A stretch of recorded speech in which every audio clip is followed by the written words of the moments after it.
Hello everyone, this is Adam with Kanen Coffee.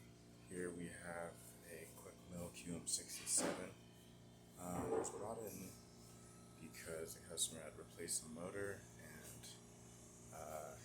it wasn't, consistently running. Sometimes not even running at all.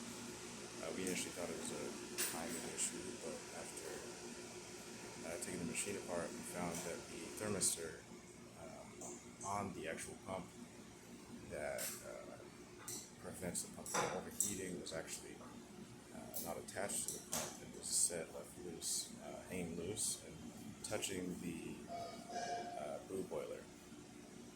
So what was happening is when the machine was on and heated, the thermistor going to the pump was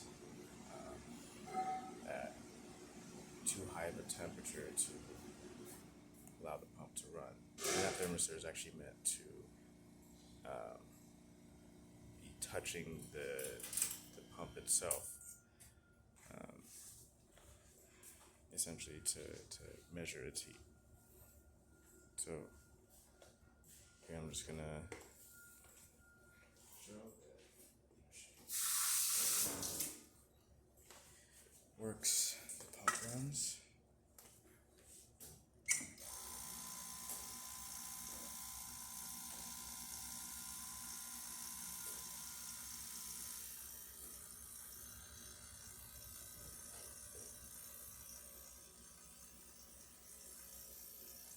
This is our test copy. It's not really calibrated to this machine. And additionally,